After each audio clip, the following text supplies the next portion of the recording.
All right, welcome to another episode of O Dark 30. Tonight I'm sitting down with a friend of mine, Mr. Chris Walters.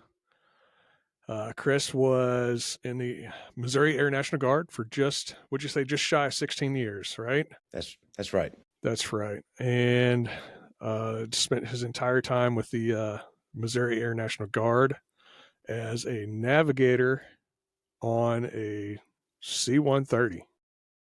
And I have no idea what that is, and you're going to tell us all about it. Sweet. So Let's you do talk it. to me about a navigator's position like I'm a 3-year-old.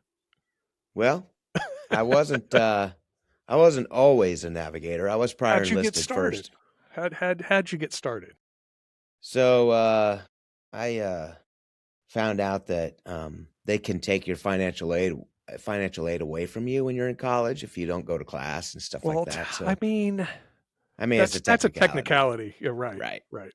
And so they did that. It wasn't a threat. They did it. They actually did it. And Yeah. yeah.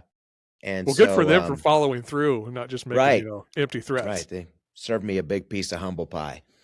So I was at Fort Hayes at that time. I came Where's that? back, went to Little Highland Junior College and Big took like place. 20 credit hours a semester and boosted my grades way back up. And me and another guy I went to high school with were approached about joining the Guard. And I was like, You were attacked. Let's be honest. You were attacked in the gym at like a career fair. Let's just be right. It honest here. was, yeah, it was, I had to ask my mom to answer the door, I didn't want to answer. There's a big scary guy at the door. So, uh, so I thought, well, why not? I'll check it out. So I never really thought about ever joining the military all growing up and everything. It never was, on my radar. And, always thought the military was like for guys that couldn't find a regular job or had been in trouble or anything like that, all the stereotypical kind of crap. So I never really had looked at it. Um, so I went out there, checked it out. Long story short, on that side, I enlisted uh, into what was called air transportation, aerial port. It was a 2T2, which is basically a forklift driver, K loader. I loaded and offloaded aircraft, built loads for airdrop, um, that kind of stuff. So I was a rigger for shoots, um, and I was like 20 years old and knew everything. Right. Yeah. So Full of piss and vinegar. right, absolutely, a lot of it, A lot of it. and went to basic in like June of '97. Was hotter than fuck in San Antonio, Texas, and um, I got off the bus with my bags and they were like, welcome, welcome to Lackland Air Force Base. We're glad to have you here. Now get the fuck over there, and See, that's I old was like, school oh, army. That was old school military. That was like yeah, black yeah, boot. it was. And they were up my ass. Like, you couldn't tell where I began and the guy ended. So, uh, anyways, I did well at basic. I think, I wasn't honor grad, but I shot like expert marksman and all that shit with a Vietnam era M16 that Hell jammed yes. after every shot. And Hell yes. um, then I went to my tech school, which was the Air Trans school, which happened to also, everyone else got to go to all these cool places around the country. My tech Exotic school was Mississippi. across the street. Mine was across the street on Lackland with all the same asshole TIs and shit on running around base and stuff. So 6 week, back then basic was only 6 weeks. It was a kind of a cakewalk, just a big mental game. Physically, I was in phenomenal shape. I had just quit wrestling in college. I was about 170 pounds and I was about 5% body fat. And I could move the world. So they, even though I was in great shape, like I was ripped. They put me on the fat boy program because I'm only 5'5", and you know, they're like, dude, your measurements are way too big for your height, and I'm like, well, story of my life, my measurements are all too big, so uh, Suckers. so yeah, so I got put on the fat boy program. I got yelled at every time I went to chow. Um, by about the third or fourth week of basic, I said, fuck this, I'm getting some fucking dessert, and I'm not sure how the other basic trainings work, but we had a snake pit where all the TIs sit. We called it, and the desserts were right there. You had Of to course they go were. into Yeah. the snake pit to Protected. get dessert. Yeah. So I did it. I didn't give a shit. I got yelled at. I didn't care. Fuck them. So, anyways, graduated basic. Went to tech school. Did my tech school was also only 6 weeks, and the reason that one of the reasons I took that job was because I could get all of it done in one summer and get back to college. Um, so when they took my financial aid away, they told me that, hey, dude, get your shit together and get your grades up and stuff, and you can write to the financial aid commission or whatever and see if they'll let you back. So I did, and when I joined the military and everything, they were like, oh well, guy's pretty serious. So they let me back into school out at Fort Hays. I got home like on like a Friday, and classes started the next Monday. And so I packed up my shit and drove to Hayes, that lovely 4.5 hour drive from That's a here, good which drive. was, It's a good drive of God, nothing. There's it's so nothing out there. miserable. Yeah. After Manhattan, there's nothing out There's there. I nothing mean, there. Uh-uh. so, Sorry to you people but who live in anyways, Salina, but geez. yeah. Sorry, Salina. But yeah, so got out there. Um, I had to quit wrestling. I had kind of jacked up my shoulder. And so the badass in me was like, well, what am I going to do? Just going to live in the weight room. But the dude in me, the guy with the, young 20-year-old loins, was approached about joining the cheerleading squad. And, and I said, no, I'm not You doing said rah that. rah, let's do it. Right. So, I got approached by some of the girls, and of course, cheerleaders are, Hard to say no NCAA to. cheerleaders are the hottest chicks on the planet. So I said, okay, I'll do it. They gave me a scholarship, and so I kind of pissed off my commander that at my guard unit, because being on the cheerleading squad, even I was, protected under NCAA and all that other shit because I was on a scholarship and everything. I missed drill a lot because cheerleaders go to all the events, pretty much all football, all basketball. And so I was traveling with them and missing drill. And I would, on my breaks and stuff, I would come back home here and do like 2 weeks worth of drills all at once and make them up. And so anyways, I started my career off just about as rocky uh, as I could have. So pissed the commander off. He took away some privileges and shit, um and he ended up, he retired. I got the privileges back, and then by then I was graduating college, so uh I was close to graduating. Had met a girl that was, well, I know you're going to find this hard to believe, but she was a cheerleader. Wow. And Shocking. I know. And found out we were going to have a baby, and I said, oh, I got to grow up right now. So Big things just changed. yep. And so when that was found out, like, that we were pregnant, like on like December 10th, somewhere around in there. Uh, went went to meet her family for the first time over Christmas break. So it was like, I don't like to do anything The way you're lighthearted. I just supposed to go do. Yeah. Yeah. right. I like to Right. go in feet first and just Right. guns a blazing. Right. Right. So I'm not even sure that was feet first. That was more like ass first. yeah, it was. Yeah. Um, and that ass is right up here on top of these shoulders, Right. Right. So anyways, ended up graduating real fast, so that I could have my degree, got to have your 4-year degree to be an officer. And I applied for a commission and to be a navigator. I had zero aviation experience whatsoever. I didn't even know. Um, I didn't know what a downwind was, what a final. I didn't know any of that shit. Nothing. So I had a buddy that I was enlisted with, that I went to basic with, that was actually in college for aviation. He was going to be a pilot. So you have to take everybody takes the ASVAB. Well, and then in the Air Force for the officer test, you have to take, it's called the AFOQT. So I had to take that, and you have to score a certain amount on the pilot and nav spot to get in.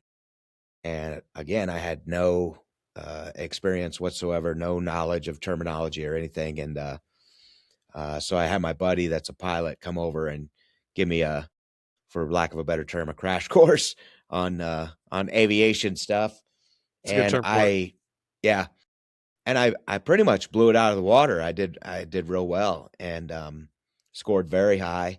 Got hired, went to for the Air Guard. They have their own officer school. It's called AMS, Academy of Military Science. Went to that. It's another 6-week course. That's about a fourth as hard as basic training.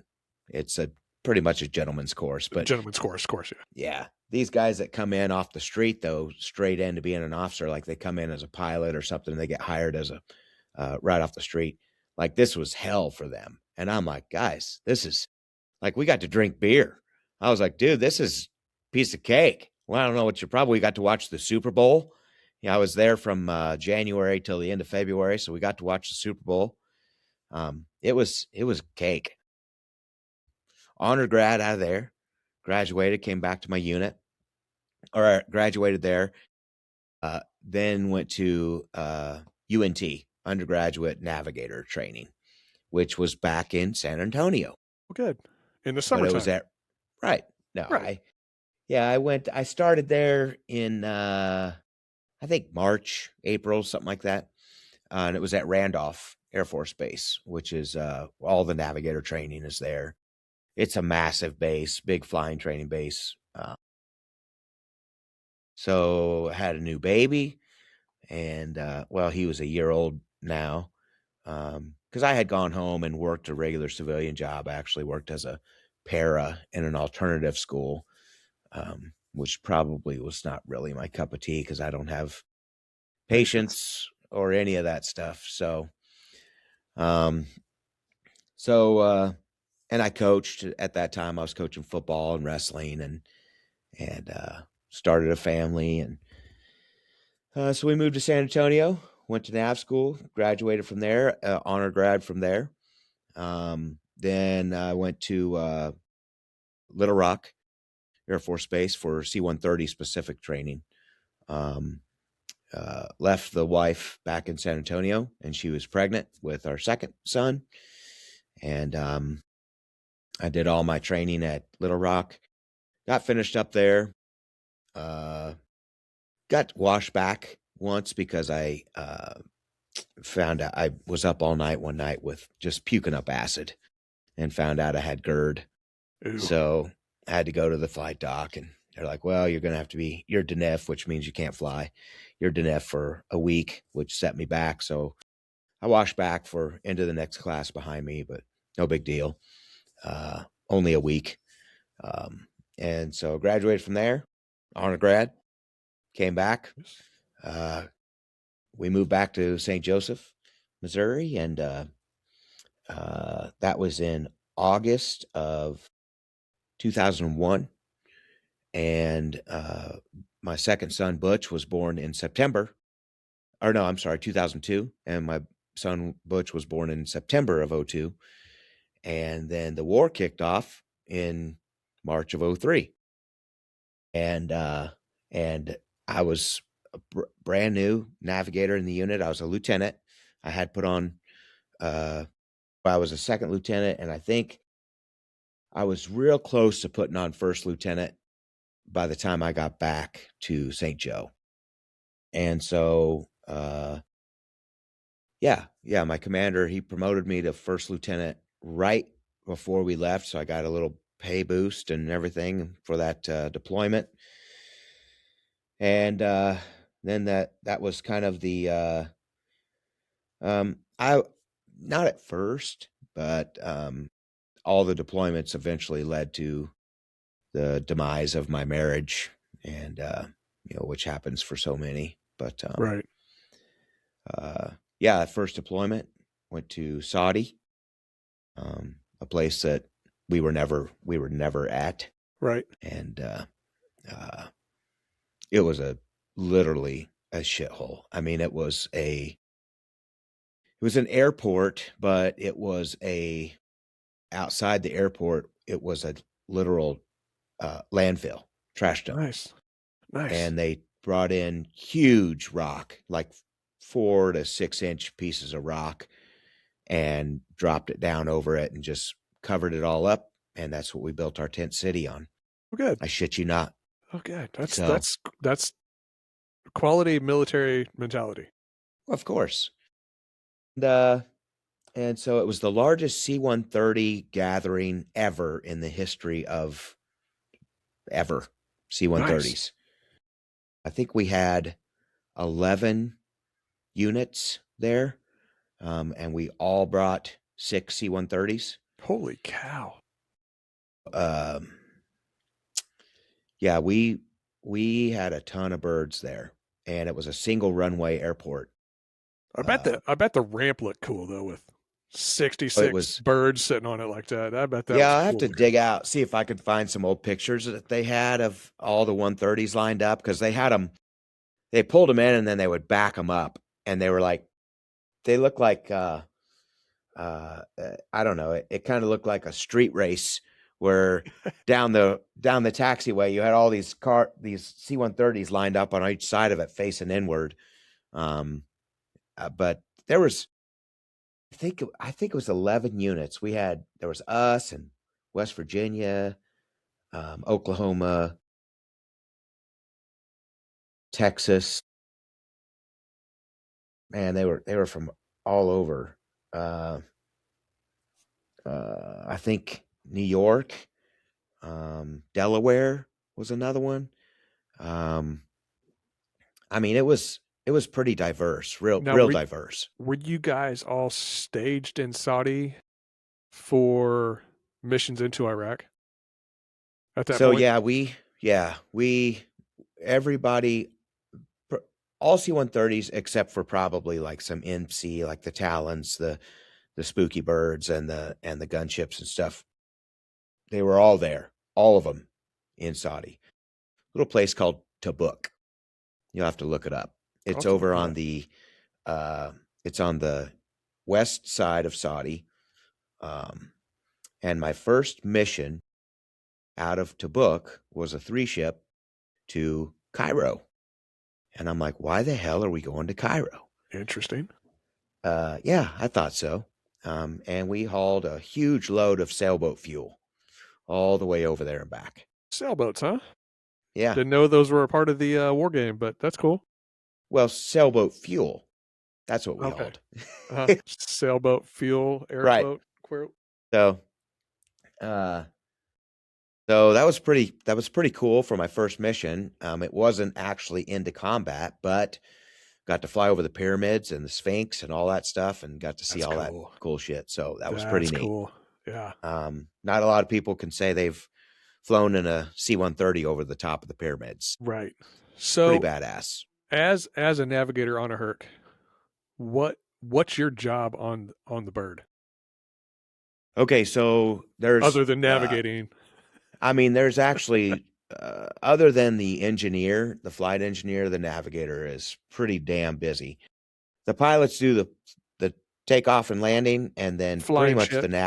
the nav does all the actual flying in Really? while we're up on altitude. Not Eh, physically with the right. controls, but with the computers, and it's called a SCNS, SCNS, self-contained navigation system, using GPS, using TACAN, using all the um, stuff that regular airlines use across the world, across the globe, Okay.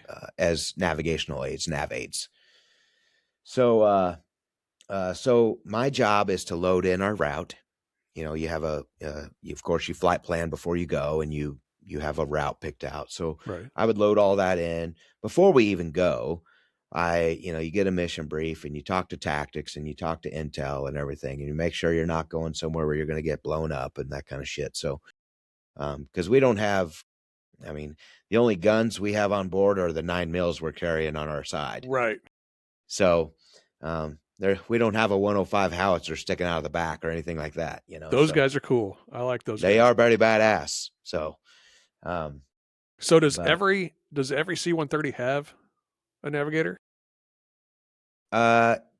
no, Okay. they, So is so this the mission newer ones specific for your unit or for that bird?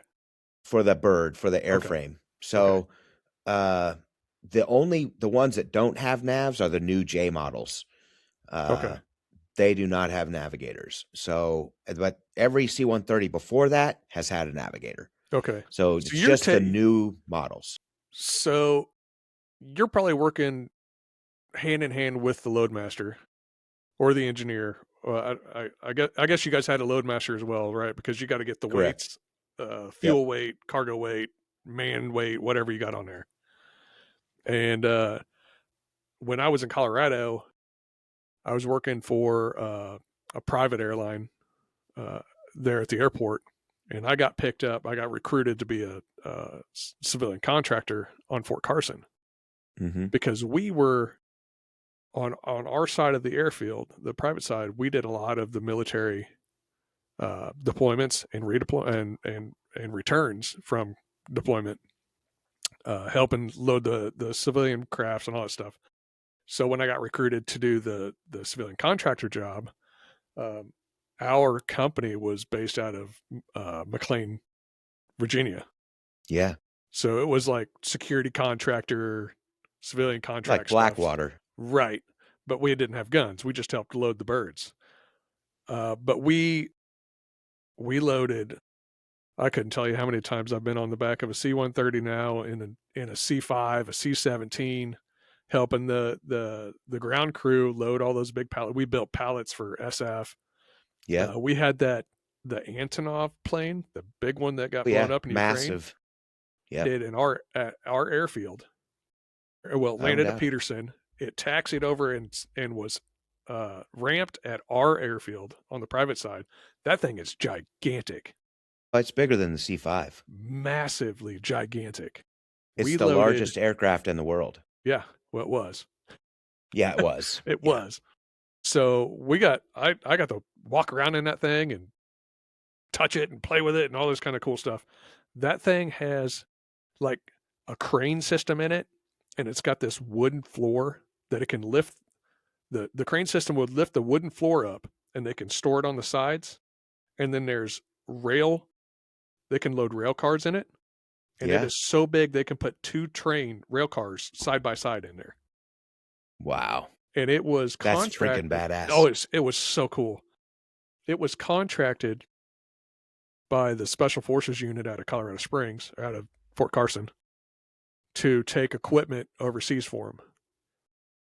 I shit you not, we loaded like half a dozen 4-wheelers, like little quads, on this thing. That was it. Chained me down, the plane took off. Biggest plane Looked in the like a world. drop in the bucket. Right. Biggest plane in the world. We put like 6 4-wheelers on that thing and sent it on its way. I was like, I feel like we're not logistically using this thing as we should. Yeah, I mean, not quite as efficient as it could have been. we could have put 30 Bradleys on that thing. But yeah. And still had room. Yeah, the C-5 you can actually take the wings off a 130 and fit it inside there. It's pretty. That's those planes are huge impressive. too. Even the C-130. I got the opportunity to jump out of a C-130 a couple of times, and I mean, even C-130s are big. And I big. love C-130s because that's the plane that took me into country, and that's the plane that took me right back out of country. I love For the fans of freedom, baby. That's what the guys in Vietnam called it, and for fans of freedom. Guys that came back from, being in the Hanoi Hilton and all that shit. Yeah. When they came out on a Herc and they called it For Fans of Freedom. It was the And the Freedom Bird home. That's what it was. yeah, that's right. I mean, it's an impressive bird. It I was looking at something on Facebook today, and it was Santa getting out of a like an F-15 or something, and I'm Right. like, everybody knows Santa doesn't fly in an F-15. That fat ass has got to have some space. He needs some cargo room. He's got to haul all his shit. He needs a shitter on board, which is C-130 has. Yes, it You does. know, yeah, it's the workhorse. Right. So you ever heard the? Have you ever heard the funny? There's a joke where C-130's flying along, and a F-16 flies up next to him, and he's talking to each other, and he was like, "Oh, cool, C-130." And he's like, "Yeah, I bet you can't do this." And he goes and does barrel rolls and shit, and aileron rolls, and goes supersonic and shit, and comes back, and the C-130 guy's like, "Yeah, that's pretty impressive. Yeah, that's badass," and blows some shit up and stuff. C-130 guy's like, "Yeah, okay." He goes, "What do you got, man?" He goes, "Okay, watch this." About 10 minutes goes by. C-130 never moved, flies straight and level the whole time. Never deviated, nothing. He comes back, he goes, "What do you think about that, huh?" He's like, "You didn't do a fucking thing, dude. You flew straight and level for 10 minutes. He goes, "Oh, I got up, went to the back, took a shit, made a sandwich, had a cup of coffee, read the paper. Yeah, best Got all wishes to thing you, pal." got all kinds of things done. Right. So I love that airplane, dude. I miss it a lot. I really miss being on the bird. So Um, you've done how many deployments you do? 7. 7 deployments. Did you do all to the Iraq area, Saudi? Both sides. Okay. Did OIF first, and then we went OEF later. All right. All right. Um, do you have So a we favorite we were at deployment story? Tabuk. Well, we were at Tabuk for 4 months, and then I don't know if you remember this, but Saudi kicked us out. Saudi Yeah, said I no did. more Yeah. Americans here, so they kicked us out. So there's a base there in Saudi called PSAB, Prince Sultan Air Base, and it is a city. I mean, it's like a U.S. It'd be like, you know, Andrews. It's Right. massive, Huge. huge, and just bricks and concrete everywhere. And we just up and left that bitch, left it all there. I mean, I don't understand why we do that. Like when we leave somewhere, blow that shit up. Right. Get rid of it. Just fucking blow it up. You know, uh, my first, one of my first trips, uh, in Saudi after the sailboat fuel ride, we went to PSAB, and PSAB was closing down because they were kicking us out of Saudi, right? So walk into ATOC, which is the well, if you loaded and offloaded stuff, you probably know what an ATOC is. So Right. you go in, that's where you get Well, your what load. is the ATOC for those who don't know what it is? It's where you go in, get your load plans and all that shit, and whatever your load's going to be coming in or coming out of there or whatever. So Sorry, I had to uh, ask because I've got people who are like, "Hey, man, there's like nomenclature and stuff you guys shitload use. of I don't know what the hell it is." It's like, all all the right, acronyms, I'm sure. right, Yeah, yeah, we some could of have them a are whole coming back to me conversation that with. I haven't said in years. Well, I mean, we could have And a I'm whole like, oh, conversation just letters and numbers. Be fine. right, yeah, it's like Sesame Street. Right. Uh, so I walk into this place, okay, and there's a guy standing back there, and he's like, "Oh, you guys, your airplane says Missouri on the side, Missouri Air National Guard. Are you guys from there?" We're like, "Yeah, yeah." And he goes, "It says St. Joseph." We're like, "Yeah, that's where we're from." He goes, "No shit." He's like, "I'm from Falls City, Nebraska." I'm like, "Dude." I told him, I'm like, "Dude, I grew up in White Cloud, Kansas, and I Highland, was Kansas, born in Fall City. like fucking 10 minutes from you." And he was like, "No shit." Then I get to looking at the guy, and I look at his fucking name tag, and it says Hall, which is my grandmother's maiden name. And I'm talking to the dude, and he's my fucking cousin. Didn't even Awesome. know. And, so he's like, "Hey, if you guys are coming back this way, let me know. Shoot me an email because we're closing down." And the DRMD, which is where they take all the shit that they're not going to use anymore, or anything that's like broken, or anything that's like out of service, or not serviceable. They take it and they put it there, and it's kind of like the antique shop. You can go pick out whatever you want, Right. basically. Right. You'll swap meet. Well, swap meet, yeah. So it was not unlike the exit from Afghanistan. We fucking left everything there. We went to the DRMD when we got back. And well, first of all, I walked back into ATOC the next time I'm there, and I'm like, "Hey, man, what's going on?" And talking to Dave, Dave Hall was his name. I'm talking to him, and I'm like, "What's up, dude?" And he's like, "Hey, you guys got anybody that has a military driver's license that can go get a vehicle and go get shit out of the DRMD you want?" And I'm like, "Well, I do from my enlisted days." Uh, he said, "Well, we'll take you over to vehicle ops and see what they got for you." So we go over there. The only thing they have there, and I just so happen to have it on my license, was a deuce and a half. Hell And I'm like, yes. fuck yeah. So we load up in a deuce and a half and we drive out to the DRMD, and there are Humvees as far as you can see, just sitting out in the sand in the desert. Jeez. Connex boxes, shipping containers. And Dave goes with us and he's like, "What do you guys need?" And I'm like, "Dude, we don't have shit at the book. Like, we built our tents. We had to build our own tents. We're all in tent cities. There's no hard billets, no nothing. And everything's built out of plywood and 2x4s and shit like that. So we're like, we need anything." He goes, "Okay, what would you think you need the most?" I said, "I haven't had a cold drink of water in 2 months." And he was like, "No fucking way." And I'm like, "Yeah, dude, we don't have refrigerators or nothing." He took us his Connex box. We opened it up, and there's a fucking 1,000 refrigerators in there, Yes. like dorm fridges. So we grabbed like 3 or 4 of them and load them. We're on our own airplane, so we take whatever we want. So shit like that, and some other shit. We grabbed the tables and chairs and shit for setting up, just to play cards at or whatever. Just So to domesticate the place. yeah, yeah, just to kind of make it a little more homey. Homie, yeah. Yeah. So, but it was cool. This is my cousin from, from just down the road across the world. That stuff's so like people would come up to me all the time and like, "Dude, you're in the army?" "Yeah." "Do you know Dave?" Yeah. "Yep, sure do." "Yeah, Yeah. swell guy. He's a Yeah. great dude." But Yep. I was Never pulling forget guard him. in Afghanistan. Buddy of mine, I've known him years.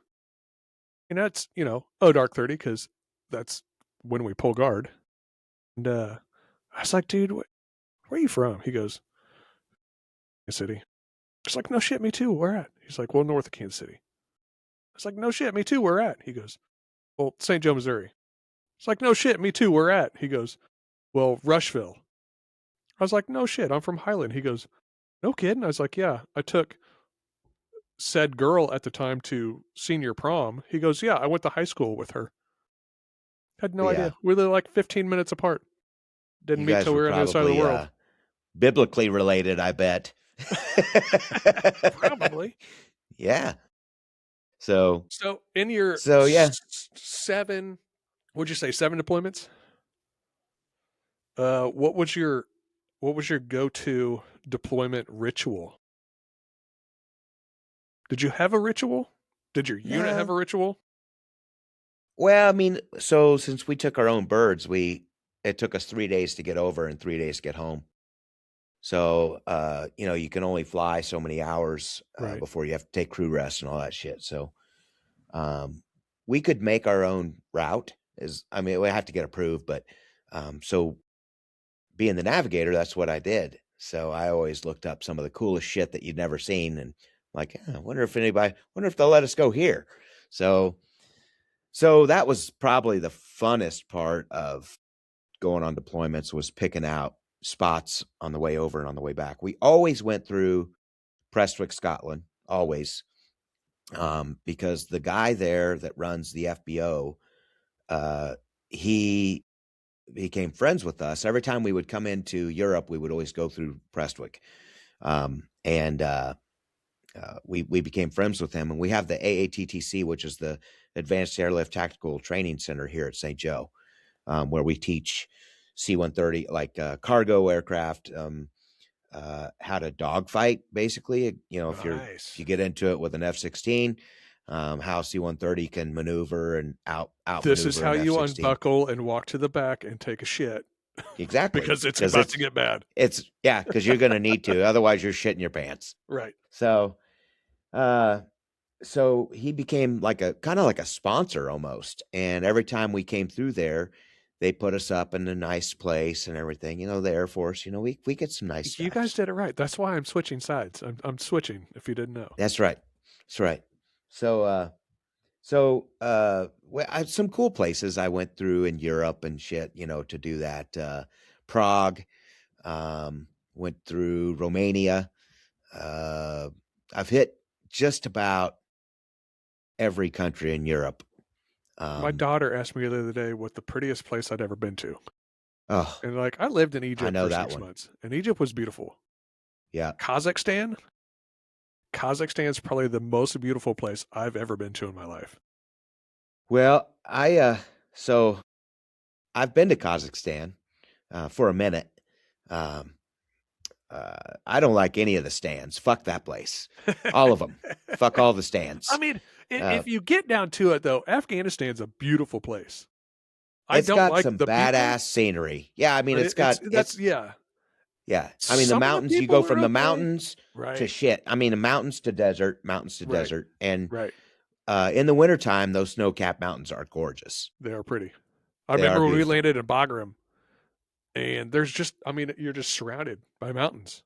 Yeah, it's in a big And somebody hole, told me big they're like, bowl. yeah, those mountains over there are 30 miles away. I was like, there is no way those are Yeah, 30 miles away. They are gigantic because they look like they're they're in your backyard well, they're so big, Levi, that when we would take off, because I was stationed at Bagram on on a couple of deployments, um, you have to circle over the top of the airport to to get get high enough to altitude. get over them. Yeah, because you can't just take off and climb over them. It doesn't work like that. We So were especially if you're full. we were way up north, um, in the Nangalam Valley, and this is after we left Asadabad. So we helped kind of build Asadabad, which is where they took Marcus Luttrell to after Operation Red Wings. So we were way up there. I mean, we're like walk out your door and throw a rock and hit Pakistan, way up there. Yeah. And we went snaked up this river road that was like cliff on the right side and certain death on the left side. And we snaked up this road and went into this valley. And you get like 4 hours of sunlight in this valley. It was so deep and the mountains are so tall. And they're like, you guys need to go up there. We're like, what now? We, all right, get us a helicopter. They're like, no, you're going to walk. And we're like, well, shit.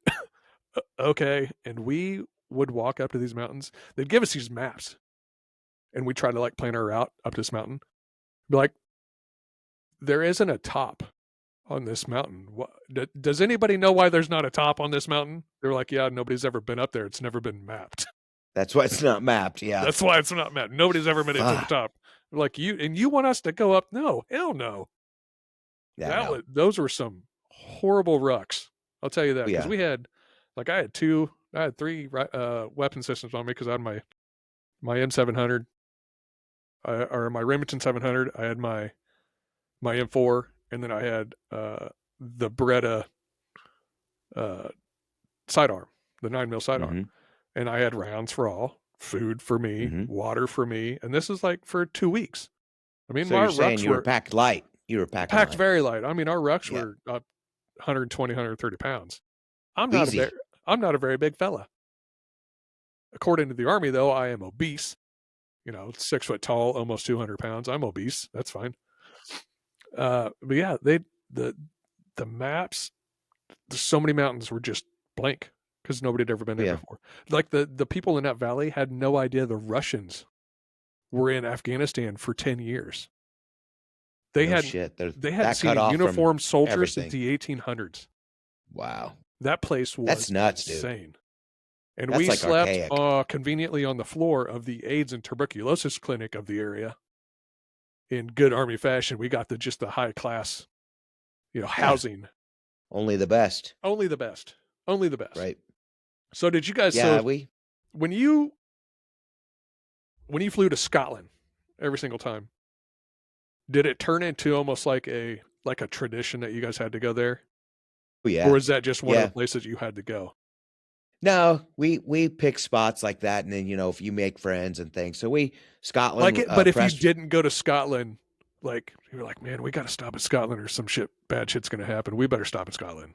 Like it turns into Yeah, that we weird tradition, superstition kind of a thing. sometimes with some guys it did, but not everybody. I mean, the aircrew guys, uh, when we would swap planes out, or if we were in a deployment and someone was coming over for us or whatever, the maintenance guys and the uh, ground pounders in the back, they didn't know shit about what we were doing. And I mean, we told them where we were going, but if it changed, we didn't tell anybody anything. We just went where we wanted to. But um, Prestwick was a tradition. Like we always went there. We would stay in a little place called Ayr, AYR, which you would get on a bus and shit. That's scarier than ever any deployment I've ever been on, is being on a fucking bus in In Scotland Scotland, on the wrong side of the road in a road that's about as narrow as a freaking hallway. So uh St. John's, Newfoundland, that was another one. Love that place. Love it. I would go there on vacation if I could. Um it was beautiful. But Scotland, when you talk about the most beautiful place on the planet, when people ask me that, Scotland, hands Scotland, all down day for long. me. But Nice, I had a different view because I came in off the ocean, right? right over the cliffs that were on the Ooh, yeah, water, cliffs it all over. green. It's breathtaking. Um, Second most beautiful place would be Alaska in the summertime. Love it. Nice. Absolutely gorgeous up there. So, but we didn't really have like too much superstition stuff like I that, know them flyboys do though. The Yeah, some pilots, of they them. for sure have some weird superstitions that their Those bootlaces weird have to dudes be are all tied a active duty. certain It's not way. us guard guys. We don't give a shit, dude. We got jobs to go home to. You know I'm just here for the that weekend. right? Yeah. So, but no, some of those places we went to, um, we made a lot of friends, and they we loved them. They loved us. Of course, it was big money for them when we came through there. For So, sure. and so they C-130s really landed in loved an us. FBO. Yeah, that's a lot Yeah. of money. Well, that Prestwick, Scotland place, so that's where all of the aircraft come in for the British Open, for the golf British Open. And so we would land and you'd see Payne Stewart's airplane and Tom Kite, whatever, Right. all the guys that were coming over for the British Open, their private jets were sitting there. You'd Nice. walk into the FBO and it'd be full of golfers. And they're like, "Where are you guys from?" "Oh, we're from St. Joe, Missouri." "No shit. What the hell are you doing here?" "Well, I don't know if you know this or not, but there's a war going on, If you but hadn't heard, so, but uh man, that airplane was fun, Levi. I loved it. I didn't like all the politics and all that bullshit that everything, I think even one of being my an officer, I fucking hate rank. I hate right, it. right. Even as an officer. Well, they I mean, I had rank above me too, but being a prior enlisted guy, you had like, yeah, you saw from the enlisted side of how things are run. So you probably had a yeah, different mindset because of the dudes that like come through an academy or graduate ROTC right out of high school. They come in and they don't have any idea. Like I used to no, when I was a 10th Mountain Division, one of my first lieutenants that I remember coming in was a graduate of West Point, and he came in like he owned the place. but yeah, And it was really those guys are funny to idiots, see man. a platoon sergeant put that kid in his place. Like, dude, you Absolutely. don't know shit. You know some military history because that was a required class at the West Point. But other than Yeah, that, you didn't know shit. and you may know it if you got a good grade in that class, maybe. Right. But yeah, I you're always only like one of my only favorite officers are only as good as their enlisted guys that work and with them. dude, my favorite officers were always the ones that started out enlisted at one point. Yeah, They I were think just they all better should be. dudes. They just I understood think it. they. I think it should be a prereq. Right. I don't. So my boy's at basic training right now, Butch. Yeah. Um, he's at Air. He's joined the guard here. Um, What's he gonna do? kind Is of. he following in dad's footsteps? Yeah, I wasn't all about it at first. I kind of looked at my service as I did it so they wouldn't have to, Right.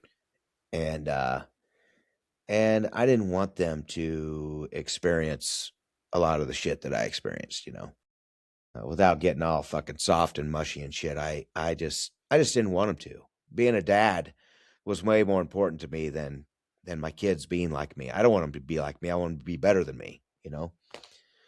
And so I had told them when they were younger, I really, really want you guys to find something else to do. I want you to go do your own thing and be who you want to be. Right. Butch goes off to college, graduates college with his degree, gets married. He well, he hadn't graduated college just yet. He was going to graduate in December. So this was a year ago. Okay.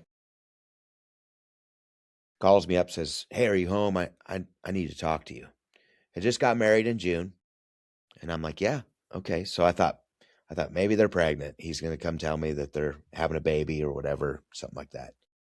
So he shows up, comes in, and this kid, I mean, so you've met both my boys. Oh, yeah. Love your boys. Um, and I mean, they're not boys anymore. They're grown ass men. They're still And boys. yeah, my oldest is a large human being. I mean, he is a big, strong son of a he bitch. is a big And he's a big kid. he's hard. He has no fucks to give about anybody's feelings. And but the younger one is, I mean, they are polar opposites. He's compassionate. He's non-confrontational. My older one is just like me. He's ready to fight in a blink. And but my younger one is just he's learned from watching me and his brother fuck up so much that what not to do. So he shows up at my house. He comes in. He sits down, and he's looking at me. And I mean, I could read it all over his face. Something seriously wrong. Like seriously wrong. He starts sobbing uncontrollably. The last time that happened, he had basically had a mental breakdown in high school. He was going to a high school in St. Joe, a big high school, and he hated it, wanted something different. He hated that he was part of a group of people that didn't give a shit about each other. He's the epitome of what we were as brothers, in the military and Right. firefighters and stuff like Right. that. That's just his soul. So he's bawling, and I'm like, "Holy shit, dude, you're scaring me. What the fuck is going on? Someone dying?" Um, he's like, "No, I want to join the military," and I'm like, "Uh, is that it?" He goes, "Yeah, yeah. I know you'll say no." I'm like, "Well, dude, you're a grown man. I could tell you no. It doesn't mean you have to do it." I'm like, "Fuck." I'm like, "What? But why are you upset?" He goes, "Well, you always said you didn't want us to do it." And I go, "Well, there's some caveats to that. I mean, there's shit that I don't want you to have to do, but I want you to do what you want." And so then it's the next thing I said, "Okay, well, we can work this out. What do you want to do?" "Well, I want to go special forces." "Ah, fucking course you do." Because this kid could do it. Either one of my boys could have done it. I mean, they're both badass physically, mentally. They could do it. Um, they don't know what failure. They don't know how to fail until they do. Um, and I said, "Well, I have no doubt that you could do that. I have zero doubt, all the confidence in the world. But that ship has sailed for you." And he's like, "What do you mean?" I'm 20, 21, you're 22 years old. What are you talking about? "What did you just do this summer?" Uh, Worked out. Who? I'm like, "You just got married, dude, in June. That ain't happening." "Nope." And he was like, "What do you mean?" I go, I am not giving you my blessing. It's not fair to that girl. You'll never see her. You'll be deployed 250 to 350 days out of a year, and your marriage will be over before it's started. And no, which is more important to you, being a badass spec ops guy or being the husband that you want to be to that girl?" So he made that choice immediately. Okay, it's out. What about flying? Can I do flying? And I'm like, now that I can help you with. So I still got lots of buddies that are in and flying and shit. So I said, yeah, I can help you with that. But if this is what you want to do, if you don't wait and go get your pilot's license and go in off the street, enlist, be enlisted, be a grunt, be a nobody, get told what to do so that when it comes time for you to tell someone what to do, you know how to do it with class. And he's like, oh, like it's not just like being a cool officer. Like, I want to go fly F-15s. And I'm like, well, that's not how it works, dude. You don't just tell them you want to go fly F-15s and that's what you do. I talked him into not, he wanted to fly fighters. And I'm like, dude, it's not fun. It's cool for a little bit. They don't get to do shit unless there's like shit hitting Shit the to fan. do. Like, Right. yeah, in a C-130 or a C-17, shit like that. I'm like, you get to do cool shit all the time. You go to the coolest places in the world that fighters can't go to. Fighters aren't You, called out for humanitarian missions. nope. Uh, it's a whole different deal. And if you go active duty, you don't get to pick. You don't, I mean, you can put in a choice what you want, but that doesn't mean you're going to get it. If you want to know what you're going to do, then you go right out here to Rosecrans and you join the Guard. So he did.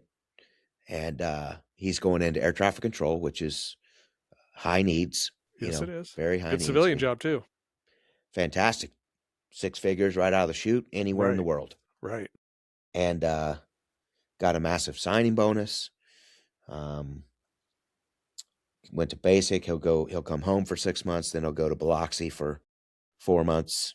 And then he'll be back and he'll do the rest of his training at home. They're building a new tower out here, so he'll get to experience all that. And he's set, dude. He's set. And then he's going to come back, work on his pilot's license. As a matter of fact, I think I might go get one with him Good. because I don't have one. Uh, and we'll do it If only together. you knew Maybe how to buy an fly. airplane or some shit. Yeah, maybe What's if that? only you knew how to fly. Yeah, if only I knew. Oh, so it is carrying on. Scares the shit out of me. I mean, absolutely scares the shit out of me. And I'm not scared of anything, Levi. Uh, I'm not. I've had my ass kicked. I've kicked my share of ass. Um, never back down from a fight ever. But this shit scares me. That's my boy, For sure. and I don't know. They will never forget staying in your apartment ever. I was just thinking about that the other day. They still the talk about three it to the this three day. of you that came out to Topeka and stayed in my tiny ass apartment. I Yeah, remember you guys were like coming through or something. I don't even we remember were how at that we were there happened. for a track meet Was that what it for the was? boys. Yeah, Okay. the boys were running in a track meet there in Topeka. Shit, they were little. They were like what, uh, maybe like 8 and 11 or something. Maybe I I don't. They can't were remember pretty how. small, They were pretty small, yeah. but they remember. And you are one of the coolest dudes they've ever met. Um, they're like, man, he is such a cool dude. I said, man, I used to smack the shit out of him whenever we were kids. He was a girl in my class. It was her little brother, and he was a little shit ass, and I used to smack him around. But they're like, yeah, I bet you don't do that today. And I was like, well, no, I'm a fucking old man, and I love that guy. So no, I don't smack him around. I smacked him around back then because I loved him. It was tough love. But no, they remember, and I will tell you to this day, and you can deny it all you want, but that is that visit to your apartment is one of the reasons why my son said he wanted to do spec ops stuff. Shit. Yeah. Um, my older son, he talks about your trophies to this day. He will never forget it. Um, and I just tell him, I say, um, let me explain to you what that trophy is, son. And he was like, okay. I'm like, well, it's not something that he's like, it's not a trophy that he like won. Like he's proud of it. Like he really did put in a bunch of time to do and someone awarded it to him and he got to bring it home and put it on a shelf and show it off. That's not what that is. And they understand now, but back then I had to explain it to him and I said, it's a reminder, that's what it is. That there were darker days and there were not exactly shit you want to be reminded of, but it keeps you grounded and keeps you humble and that kind of shit. Um, I just didn't give them the full lowdown on all of it, but I'm sure they understand today. Yeah, But probably. but I mean, I I you know I got to some dark places towards the end of my career and wondering who I was going to be. Which tons of veterans go through that. They don't know Oh who they're going to be when they come home, no, and because it's a when they completely different world. hang the uniform up, it's full of stupidity and not structured, and you lose everything. You lose your identity. Right. But I was still fighting fire and love that.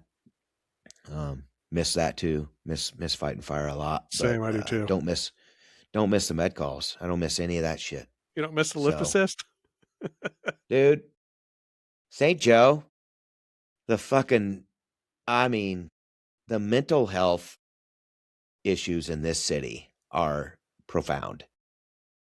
You know, back in the day when they had the state hospital here. Yeah, yeah. Up there Yeah, off and Frederick. yeah, Yeah. and they still have that here, but back then, like it was like an asylum. And when it closed, you know what they did? They opened the doors and said, Here you "You're go. free. Bye." And nobody left town. And They they're all stayed. all still here, and all their offspring is still here. All still here. Oh, I mean, jeez. it's this city is so far behind the time. 50 Yeah. years at least, Yeah, oh at a yeah. minimum. Dude, even fire hydrants here.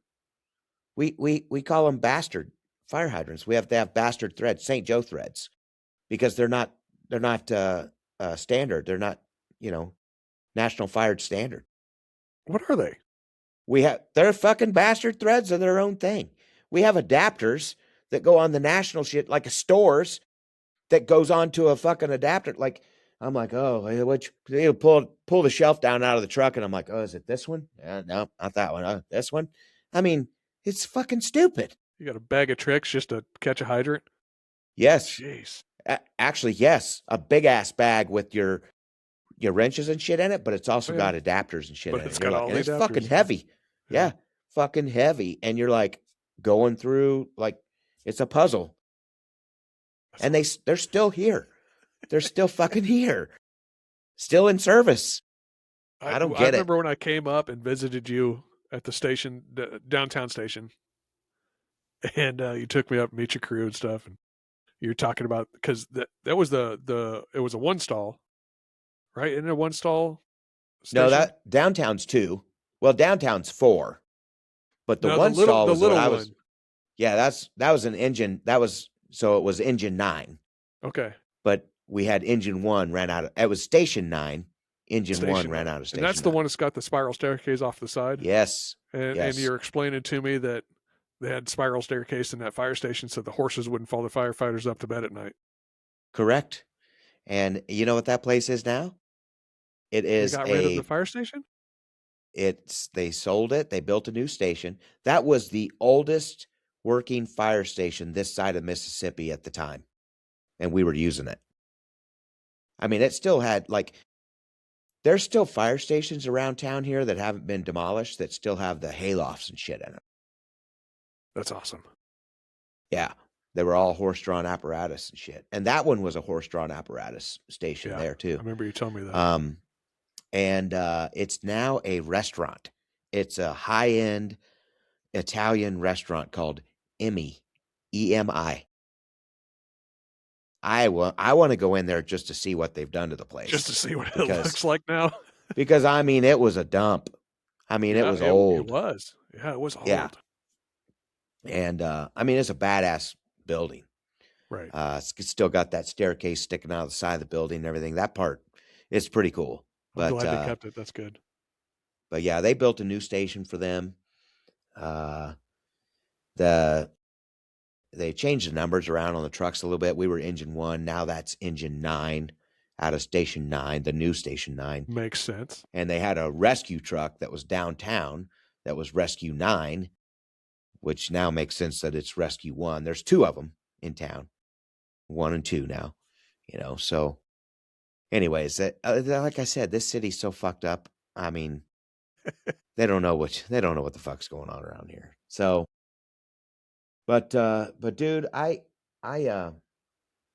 so I retired. I had to take an early retirement from the military because I was diagnosed with sleep apnea, and um, wasn't exactly what I was wanting to do. I was scared. I didn't know what the fuck I was going to do. How am I going to support my family?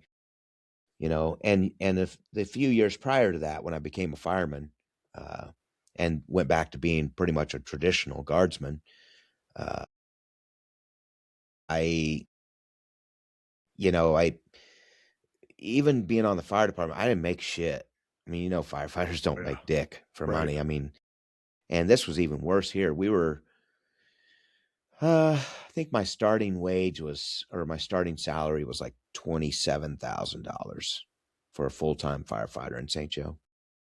And when I was going to have to get out of the military and lose my TRICARE and all that shit, I was going to have to put my boys on insurance at the city. And it was going to, the insurance every month was more than one of my paychecks, and actually ate into my second paycheck. And so I didn't know what I was going to do. Was divorced, and I was paying child support and having to carry insurance and shit. Man, I was in a shit show. It worked out, but my boys had asked me. I asked them one year what if they could have anything, what would it be? And Trace, my oldest one, he was probably, I don't know, he's maybe like 10 at the time. And his answer was, I wish you had a job that you didn't travel far away. And that one kicked me Hit right a, in the face. hit a little home, did it? Yeah. So that's when I finished up my firefighting stuff and got my job there. Um, and come full circle, the fire department job is what um, really shaped the rest of my life more than my military time ever did. I mean, my military time, taught me discipline, and I mean, I wrestled my whole life. That taught me discipline. Um, yeah, I mean, I learned a lot of things by being in the military, but it didn't shape who I would become like the fire department did. And I hate it. I hate it for that. Um, but I miss it too. I love fighting fire. Loved it. I mean, I don't know that there's any better, more adrenaline rush feeling. Maybe jumping out of an airplane. I've done That's that too, yeah, that's pretty good. but it's not like a battle. No, when You you're know, crawling in a front door and you got smoke rolling over your head. Yeah. yeah. You Yeah. can't see the fucking hand in front of your face. I Oh. mean, yeah, dude, But it's there's funny, like nothing people like are it. like, "Oh, firefighters are so cool. They go into those buildings and they crawl around. They find people and they find a fire and put it out." I'm like, "No, actually, we usually like crawl into the front door and then turn a corner and hit a wall because can't Yeah, see anything, can't see shit. can't see Yeah. shit. You're pushing over Or we TVs. find You're out like, that the whoops."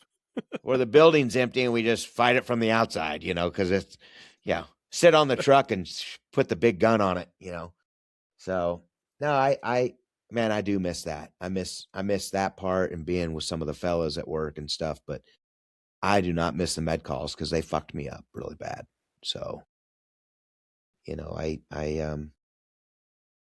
don't, I'm okay today talking about it. It took me a long time to get there. My boy Moose is laying on the ground right here. My service dog. I don't know if you can see him or not. He's chilling. Nice, nice. Yeah, he's kind of Mine an ran old man away. now. He's retired, but um, he's got as much gray as I do. You and I. So, Yeah, it's little. but he saved my life, dude. He did. My wife did. I wouldn't be here if it weren't for them. And my kids, they saved me too. When you're in a place inside your own head that you are afraid that your most precious loved ones can't get you out of, that's fear. That's straight scare me to death fear. Like I said, I'm not afraid of dying. I'm not afraid of anything. But affecting my children, that scares me. You know, letting them down, Letting them that down. scares Yeah, me. for sure. Yeah, that scares me. So, um, I had a really rough go leaving the fire department, really bad, because the guys turned on me. Uh, called me all kinds of names and shit. And, it was bad. It was bad. I hated everyone for a long time. I hated everyone the same. I didn't give a shit who it was. Fuck you. So, um, lost faith in humanity, basically. And my military time, I never, I mean, I had I did some scary shit, and I was faced with some, you know, touch and go situations, which, you understand in your line of work too, what you did. Mine were never, quite as, what's the word I'm looking for? Quite as, Spicy. heightened. Yeah, spicy. That's a good word. Mine weren't quite as spicy as yours, but if you're in a big ass metal tube in the sky and you start hearing things hit it, you don't have a way to fight back. Little pucker That's kind factor. of scary. Yeah, you Yeah. pucker up. Well, then Seeing what's that your smoke trail and a surface to air missile light up in the night sky, yeah, you get a little. let's get one of those real quick. Since the show's Oh Dark 30, what's your best nothing good happened after midnight story? Oh, well, I'm a father, aren't I? No, just kidding. The result of that was pretty good. So You no, changed the diaper. yeah. Um, well, shit. You know, probably this is funny, but this was in high school. So, Of course it was. right, right. I mean, some of the stupid shit I did in the military and stuff, still not as dumb as some of this other Well, shit. I know a lot of the people that you went to high school with, so I can Yeah, kind of see where this you, might go. you're related to some of them. I mean, I am related to yeah, some of them. yeah. So, no, this was my senior year, Wathena. You remember the movie, The Program, Huh? the football movie? Yeah. Do you remember how it started out in the theater? Is How that the they scene they had the band? well, they're in a bar, okay, and Uh-huh. they kind of get in a little altercation in the bar and stuff. They're all the linemen and shit are there with protecting their quarterback kind of shit. But this is they walk out of like the little dive roadside bar, um, like Q's in Right. Atchison or some shit like that. Right. And they play chicken They lay on the on the road. road. They lay down on the yellow on the middle stripe, Yeah, that's right? the scene they had to end up taking out of the movie. Yeah, because kids were dying. Kids were Kids dying. were getting hit by cars. Yeah. So anybody in this area would know what US 36 looks like going through Wathena. And where the football field is in Wathena, the highway runs right next to it. We got done on a Friday night with a football game. my senior year. I don't remember who we played, but we kicked the shit out of them. We were all celebrating and Oh, stuff. it's probably Highland then.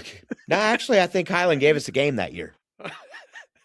So, but Ron Shelton was pissed that I was on the Wathena team and not the Highland team. That's for sure. So, uh, so we all would go to the parking lot, and hang out, bullshit and everything after the game. And then maybe we would even go over to Perkins and eat at like 1 a.m. or some shit. That night, I did not. That night, one of our guys goes out on 36 Highway and lays down. He's like, I'm going to recreate the scene. First fucking car that pulls up on 36 Highway. First car. I can't make this shit up, dude. It's a regular car. Guy pulls up. He sees this guy laying in the road. He stops. He gets out. He goes, what in the fuck are you guys doing? It's the Donovan County Sheriff in his own car. Okay? Mark Long. It's Mark Long. He pulls up. I mean, he's yelling at this guy. Okay? I'm not there. Okay? I wasn't there. But you're going to find the nothing good after midnight. What comes of this for me? Because this affected me, even though I wasn't there. Okay? So he gets out. He makes the guy get up. He goes, what's your name? Chris Walter?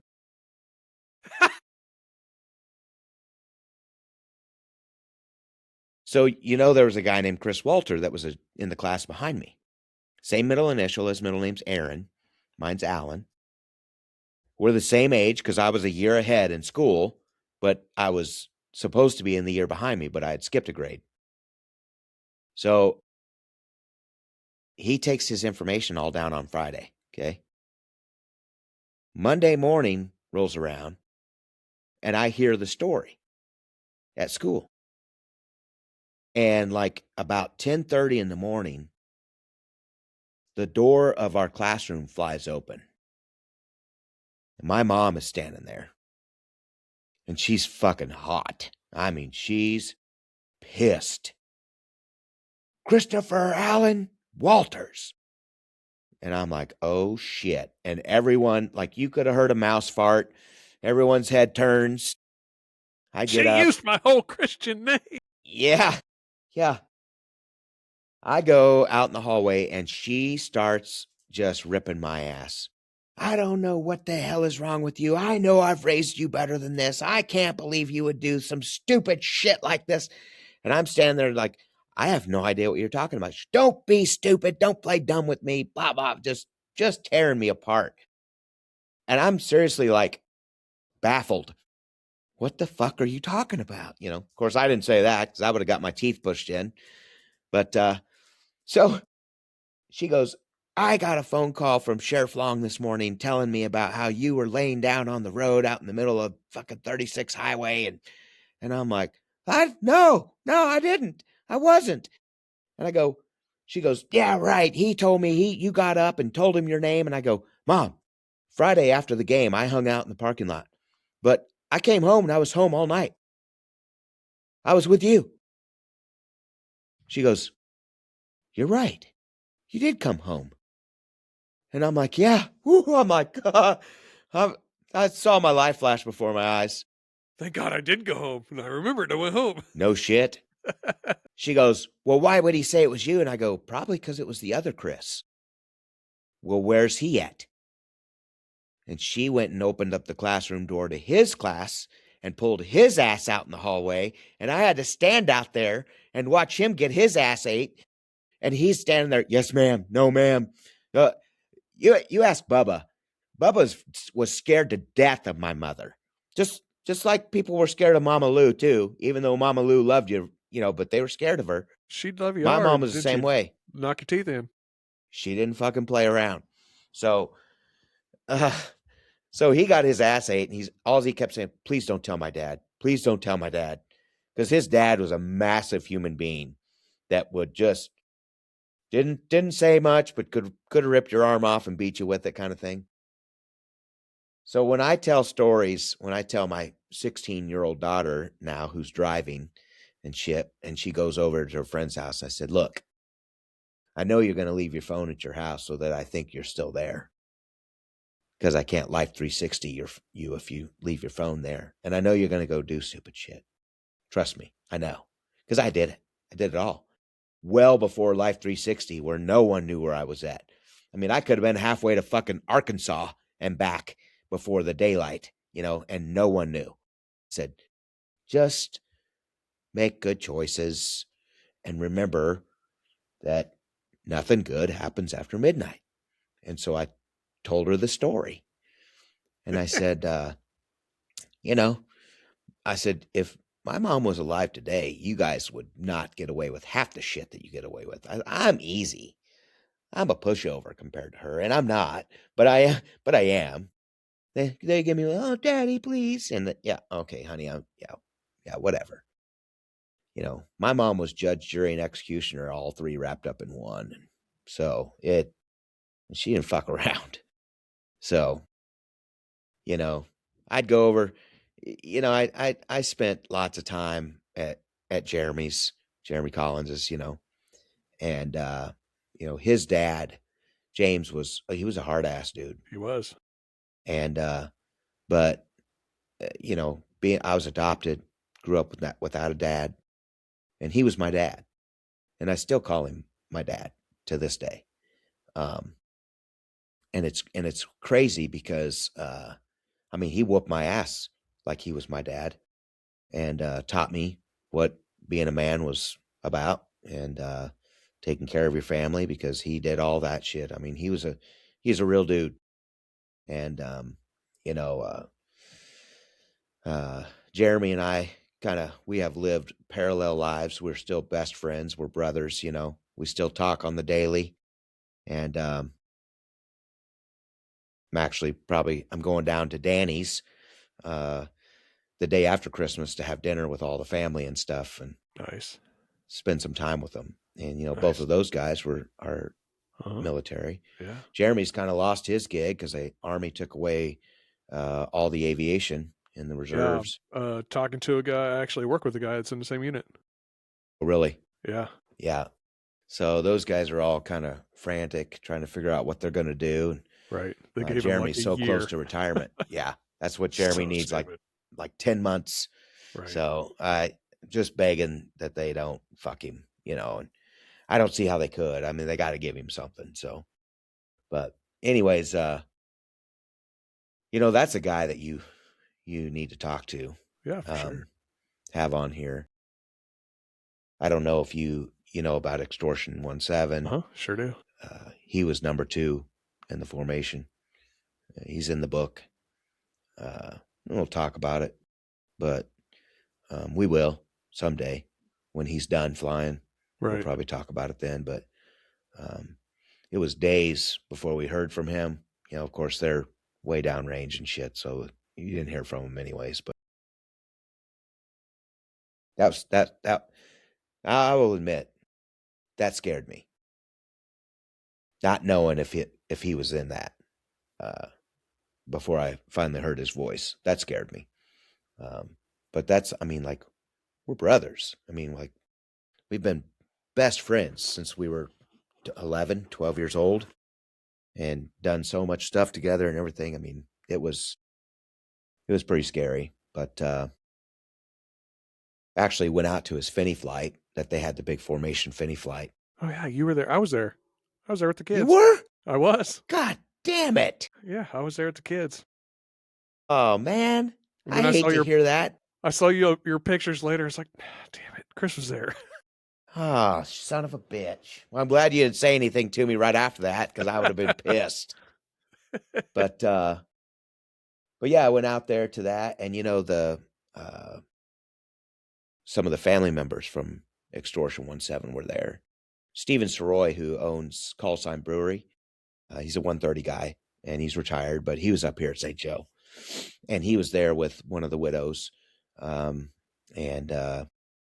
introduced me to her. Cool lady. humble, but doing cool shit in honor of them and in their name. Good. Good. So I was pretty impressed with that. And um, I last was it last year or was it for his birthday this year? One of either last Christmas or birthday this year. I can't remember what because I can't hardly remember shit. Anyways, I can remember cool stories from the war and shit, but I can't Right. remember what I fucking ate for All breakfast. all the lyrics So from the 90s and 80s songs? every song, every Yeah, yeah. single one of Every them. single one. Yeah. Yeah. Yep. Even the wrong ones Of that course. you sing when you sing the wrong lyrics. Yeah. Uh, I bought, I got a hold of the author of the book, Extortion 17, and reached out to him and told him who I was and that Jeremy and I were close, and asked him if I could get an autographed book from him. He said, absolutely. He goes, you just pay for the shipping, and I'll donate the book and sign it and stuff. And so he did. He sent it to me, and I didn't read it. I don't think I want to. Uh, when I hear the story, I'm I'm going to hear it from the source. If he ever decides he wants to tell me the whole story, he may not. I don't know. I think we'll probably sit down over a drink or 10 one night, and it'll probably come out once he's done flying. I don't think he'll ever talk about it until then. But I gave him the book, and it wasn't what I expected. I didn't even think. I didn't. I don't know why the fuck I did that. I didn't even think that would fuck him up. I handed it to him, and he was like, "Cool, thanks." That was it. And he said, "Did you read it?" And I said, "No, I haven't read it." I said, "Open it up." He opens it up. He sees it's signed. He goes, "Yeah." I don't think he's a big fan of the guy. Think the guy kind of maybe, he's a journalist or whatever. He's a writer and author, so he didn't know what those guys were going through, and he was asking questions and shit. And so they probably look at him differently. I don't know the guy from Adam, but I'm sure those guys look at him quite differently. They see him as making profit off of it, that kind of thing. Right. Of course. And I thought about that after the fact. Um, Stupid. It was stupid of me to do that. And of course he won't tell me anything like that. He would just, thanks, man. I love it. Thank you. And give me a hug. And, but I saw it's all over his face, all over his face. So, If you could dedicate this episode that we recorded tonight to anybody, brother, sister in arms, firefighter, family, whatever, who would it be? man, that's a good question. There's a lot of them in there. Yeah, I don't know that I could pick one. Um,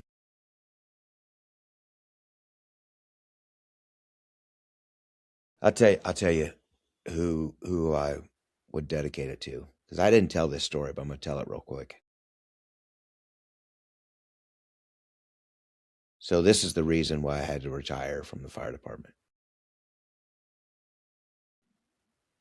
I ought to be able to make it through this okay, but it's fucked up. And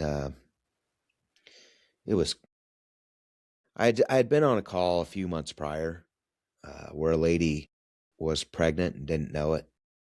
And she delivered prematurely, like very prematurely, into the toilet. She's a very large woman. And showed up on scene. They fished basically the fetus out of the toilet, put it in one of those little pink hospital tub, bucket things or whatever, wrapped him up in a washcloth, handed it to me, literally in a washcloth, that small, and said, go out to the ambulance and sit in the ambulance with this and don't let anybody in to see it or anything. Okay? So I go out in the ambulance and sit. Cop shows up. He'd already gotten into an argument in bathroom with the paramedic on scene who had, he was the scene commander. And because she was still medically needing help, cop was wanting to take pictures and all this other shit, and for a possible crime. And there was no fucking crime. And we get out to the ambulance, and he says, don't let anybody see. And he specifically points to the cop. Cop comes out there, takes the bucket from me, he lays it open right in front of me, starts snapping pictures and shit. And I was just like, oh my God, you know, it's like an alien. Head's jello, no skull. Just looks like a big jello mold. And even that one, that was the prior call. And that one, it fucked me up, but it didn't fuck me up like the next one. The next one we go on, and I think the reason that the one that I just told you sticks with me so much is because that cop was on the next one too that I had to go on, same cop. And I have disliked this guy ever since. And I think that I'm being selfish and wrong disliking him because of what happened to me, but he was just doing what he thought he should be doing too. Maybe not the sharpest tool in the shed, but I don't think he meant any malintent kind of thing, Now, I think that Right. now. I didn't think that then. Back then, I was like, you motherfucker. I wanted to push his face in. So, fast forward to the winter. It is fucking bitter cold. In the negatives, wind chill in like the negative 20s. Very, very bitter cold. Shift change, 7 a.m. This call comes in around 8. We had to take it because the normal truck was on another call, so it wasn't even supposed to be our call. But we take it. We're the next one in for an unresponsive child. So we get there. Cop's already there. It's a young couple, probably 20. Just the mother is hysterical, obviously. The child's unresponsive. Baby's probably 18 months, maybe almost 2. Lividity had already set in. The whole front of the baby was just purple and black. Face, body, legs, everything. Cop's holding the baby. And the mom is losing her mind. And I'm just trying to find out what in the hell is going on just to assess the situation. She's screaming, please save my baby, please save my baby. Cop starts CPR on this baby, which lividity had Ain't already set happening. in. Yeah. And I wasn't watching, and I was looking at her, and I turn and look at the cop, and he's doing CPR, and I go, what the fuck are you doing? Out loud in front of everybody. Just a knee-jerk reaction. Because I knew there's no, and you don't stop, you can't stop. And so he's like, she's screaming, like, save the baby. And I'm like, dude, are you fucking serious? I said, give me the kid. So he gives me the kid. The baby is like very warm to the touch. We start CPR on this kid. I'm doing CPR on this baby. And it was horrible, dude. It was fucking horrible. We got the leads on him and everything. And so the mom sees the blips on the lead, because of CPR. She thinks that it's a heartbeat. Right. Can't stop to tell her that it's not,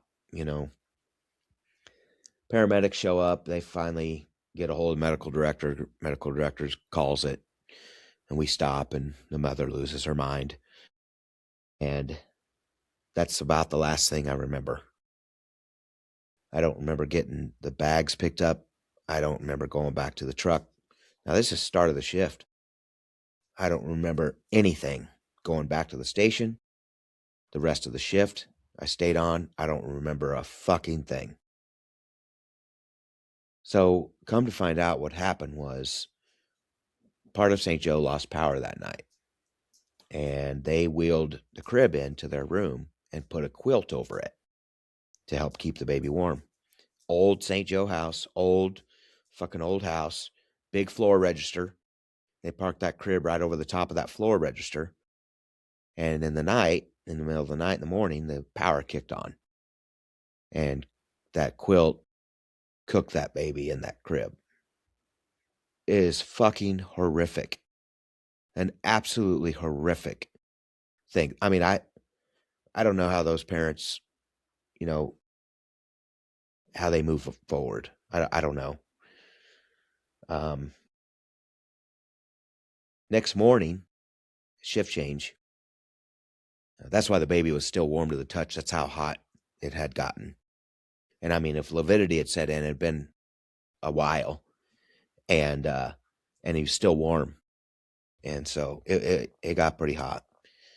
Um, Next morning, shift change, and one of the guys that I was on B shift, and he was on C shift. He was a driver on C shift. He was come in. We're telling a story, and this is the next thing that I remembered after doing CPR. The next point in my memory is this conversation. He starts, fuck that lady, stupid bitch, you know, I hope they throw the fucking book at her, that kind of shit. And I'm sitting here thinking, dude, you didn't see this woman. Like the absolute horror in her face, and hear it in her voice. Like, and he's a father. I can't imagine being a dad and thinking this way about a person who lost their child. Now, if it's like the Murdaugh dick, the fucking lawyer that shot his wife and kid, yeah, fuck that guy, But I lost it. I about flipped the fucking table over. I was gonna kill him. Lost my fucking shit. That cheese went all the way off the cracker, and and that was it. I was fucked up for a long time after that. Started having the nightmares, and it was doing the CPR on the baby, but the baby was my Lily in the nightmare every time. And man, well, whoever watches this podcast will know, but only a handful of people know that I sat in the living room uh, in my living room here one day with my shotgun, ready to end it. I didn't want to see it anymore. I was uh, not proud of that, but and it's not like it's a whoa, look at me kind of thing. It's just your brain can really fuck you up, and it did. And I'm blessed that I had a wife that said something's wrong and you need to go get help. This isn't going to work out. And I went and got the help that I needed, and still go and get the help that I still need, and got my boy Moose, and he takes good care of me. He's saved my life. He's saved a few other people's lives too on the road, when we're driving. Uh, but but and then I had to fight the city because the psychiatrist said you can't be a firefighter anymore, and I was again devastated. I relived my losing my military job because I'm not fit enough to for duty. Like I'm a failure. You know what I mean? And so that one hit me pretty hard. Uh, in the man card, not just the dad card, but the man card for a long time. I thought I was worthless and everything, but my kids reminded me that I'm not, that I got shit to do, and so I'm still here, and I talked to a lot of guys. I've probably had 5 or 6 guys from the department, from the fire department, contact me that have since retired with PTSD. Uh, City still doesn't have anything in place for helping our guys out, which it blows my mind.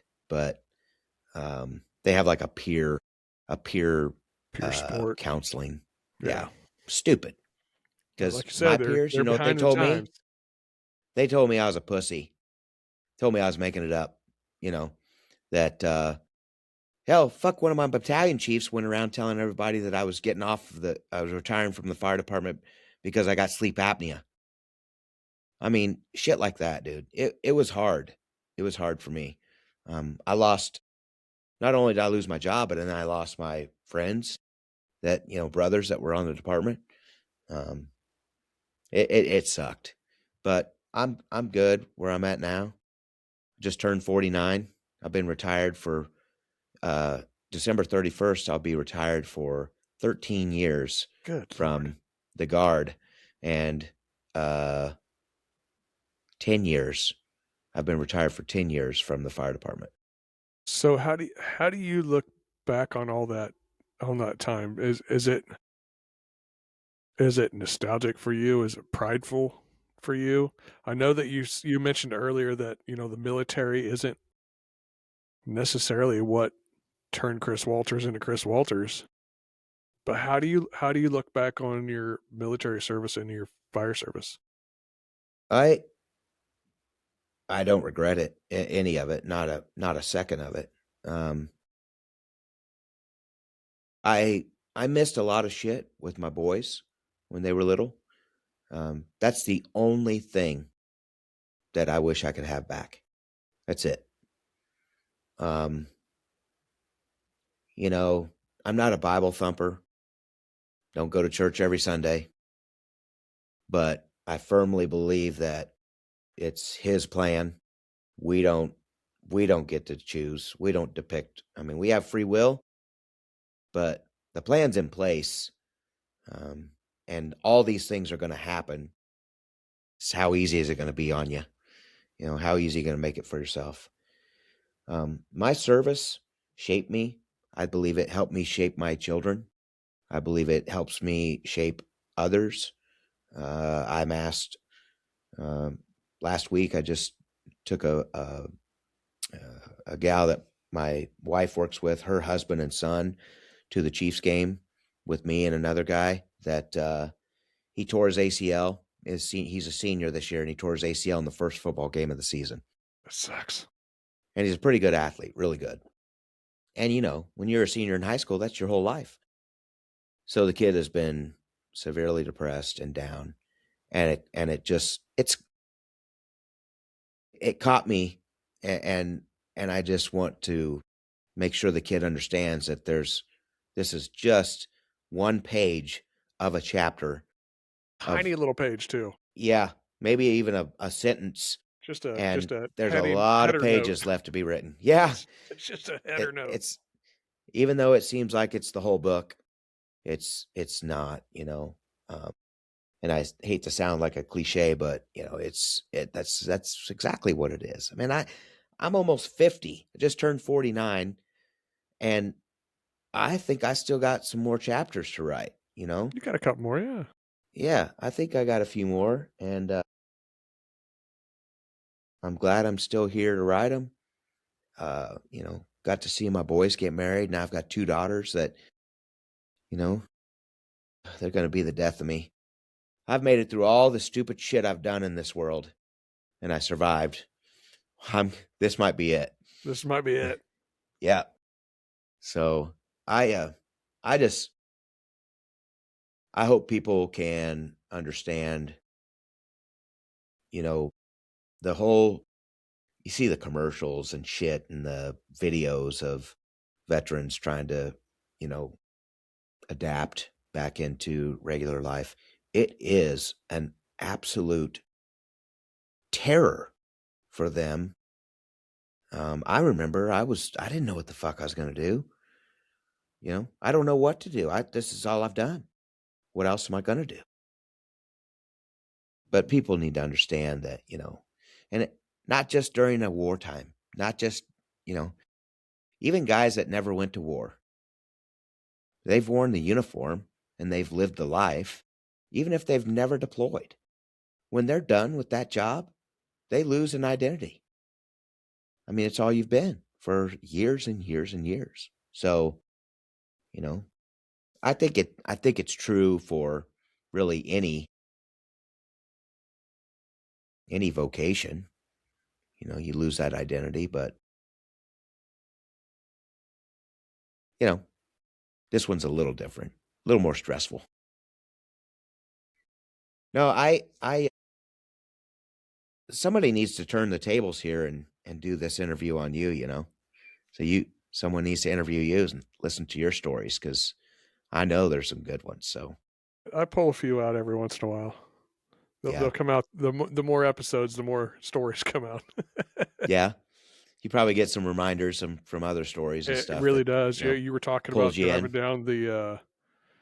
driving in. Where were you guys driving? On the wrong side of the road In Scotland, in Scotland, and I was like, oh, dude, when we were in Egypt, we go out drinking in Nama Bay there in Sharm el Sheikh and in the Sinai, and we go out drinking, and then we get a cab back to our base.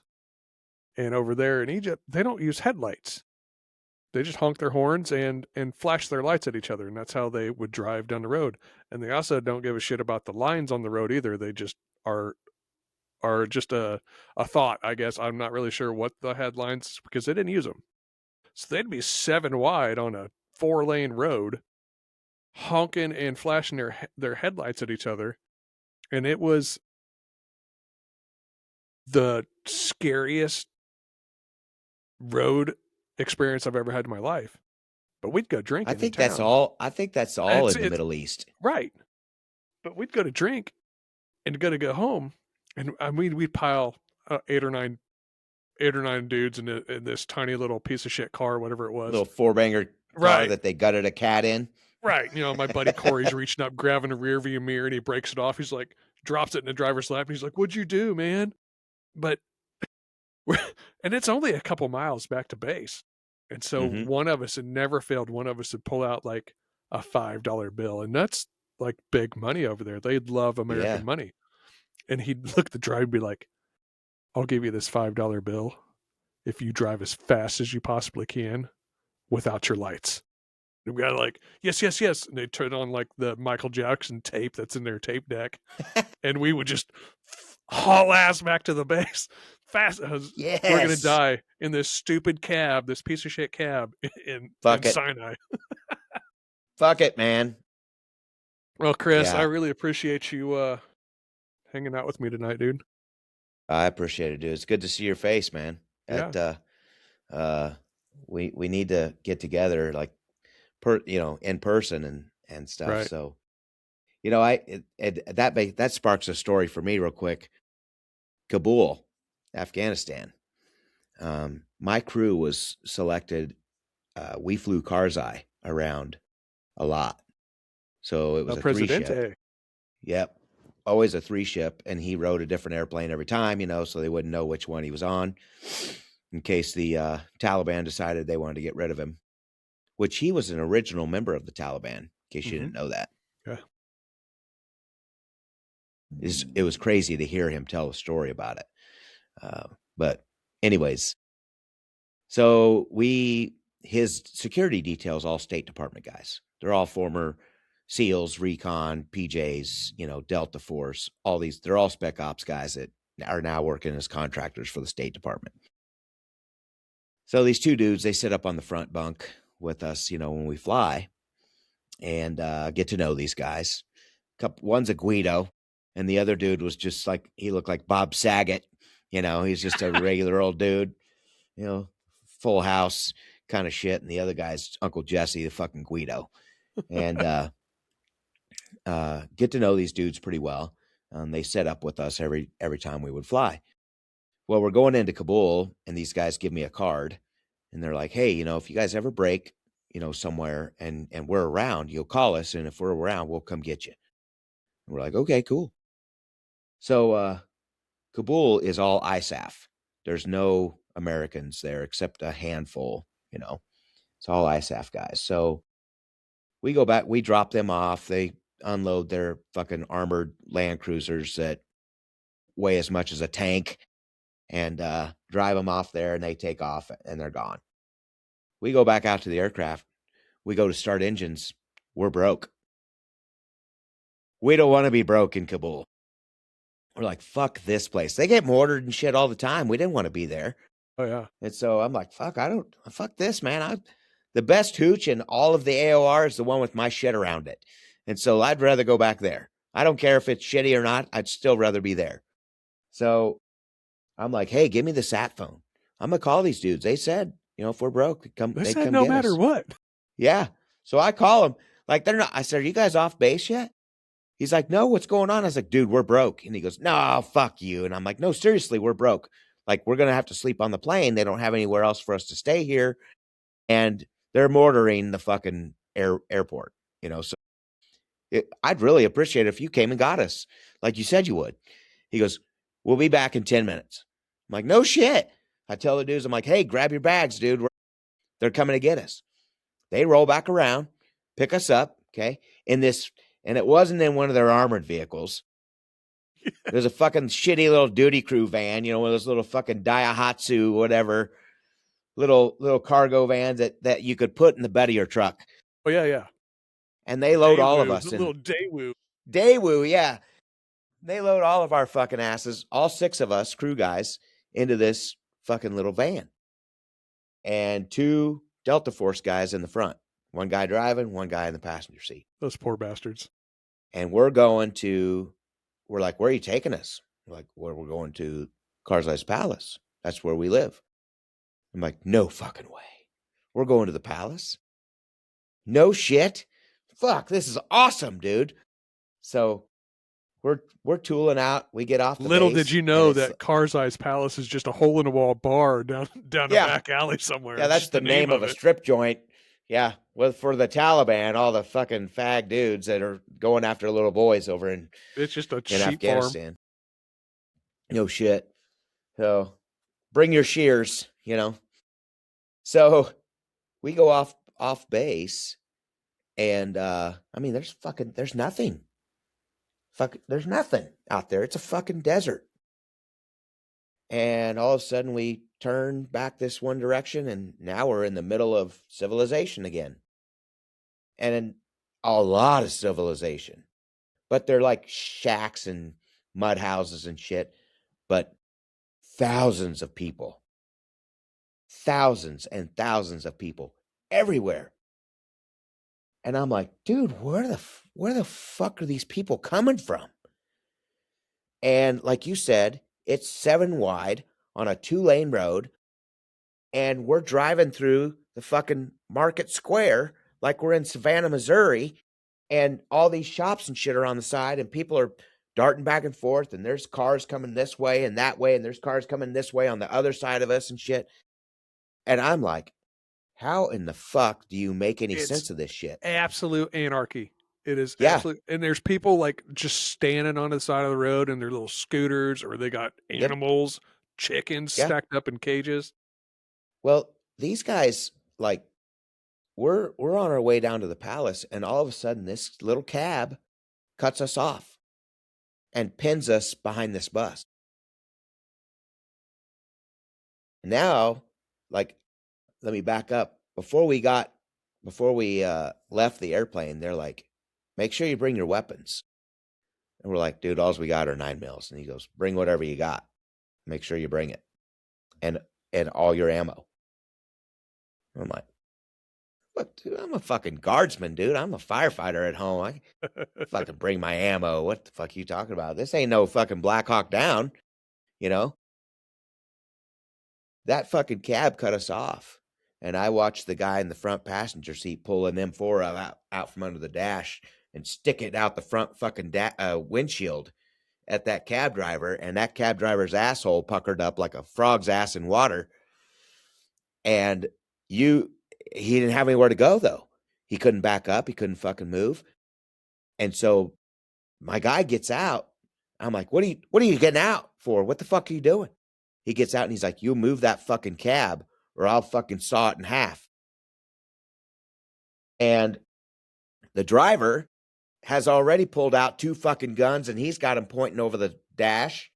And I'm like, this is the spot. This is the time. We're dying right This here this in is the the middle of this moment. fucking street. It all This gets fucking real. sheep herder that stole a cab and he didn't know how to drive, that cut us off.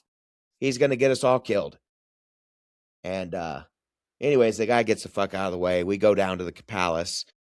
We stay the night. We walk in, okay? We walk in, and the guy that runs the detail comes out and he goes, these guys said you're from Missouri. Are you guys from Missouri? You're not from fucking Missouri, are you? And we're like, yeah, we're from Missouri. And he goes, no fucking way.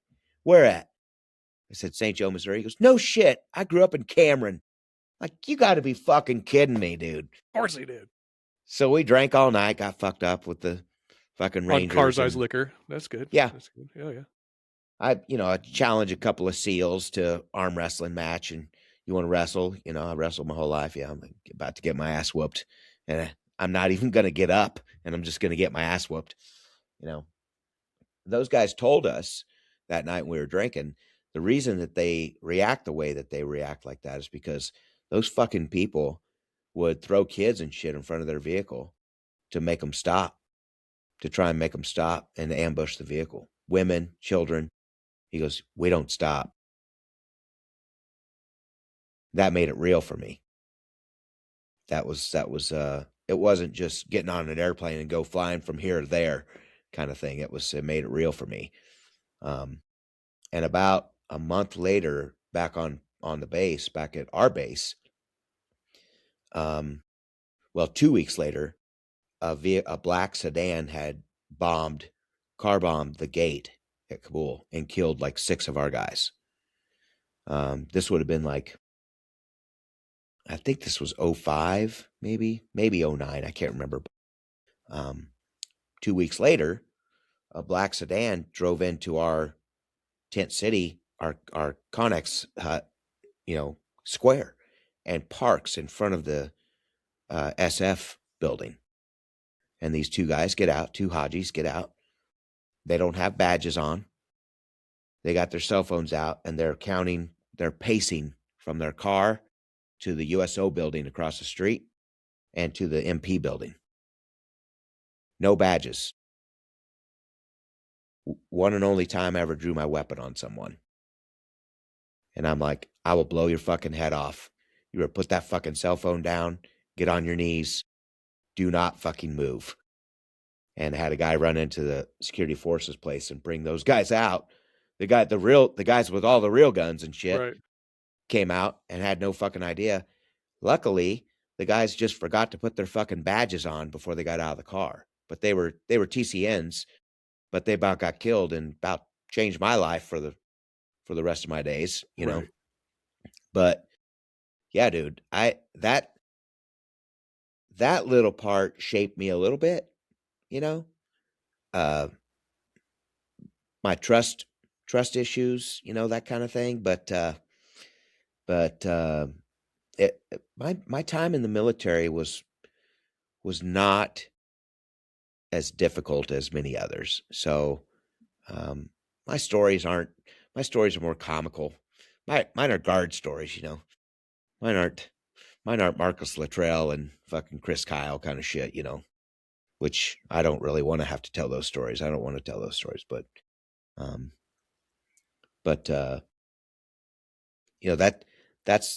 that is what I don't want my boys to have to do. Right. So, Will you tell your boys that I said hi? I will. You tell Trace anytime, any place, I'll still whoop his ass. Oh, dude, I'm gonna tell you right now, you are barking up the wrong fucking tree there. Because he gave me a hug this morning. He got back from Florida this last night, and he came. I had his truck, and he came over to pick up his truck, and he gave me a hug this morning. And I'm like, Jesus, he could crush me if he wanted. I hope he doesn't ever see this because he doesn't need to know that. But he could fucking Trace, you crush heard it me here. if you You can crush your bullshit. father. This is all AI. This is made up. Levi made this whole thing up. So he's a big dude. He's a pipe fitter now, so he's got fucking Popeye forearms and shit. So, but he don't have old man strength yet. Right. That's the thing. Yeah, and he fights. He wants to fight fair. He don't know yet. He hadn't No, learned. he'll learn. I watched him Right. clear out a bar. Watched him clear. I yelled his name because some dude was going to start some shit with me, and I go Trace, and you hear all these tables and chairs move. It's like the fucking Red Sea just parted the sea. And he walks over and if you saw him now and heard him now, he's got this real deep voice and he's fucking huge. And he goes, I don't think that's something you want to do. Because if he doesn't beat your ass, I'm sure as fuck gonna do it. That was that. I just was like, yeah, that's my Yeah. boy. Proud dad moment. Yeah, it was a proud dad moment. So, brother, I love you, man. Absolutely. Absolutely. Love you too. So, It's been good. and I appreciate what you're doing here, and I hope it takes off, dude. I hope this really takes off for you. Hey, I'm at like 200 downloads, so hey, I'm getting there. Sweet, sweet. Yeah. What platform is this on? Here, let me stop the recorder real quick, and then we'll keep talking.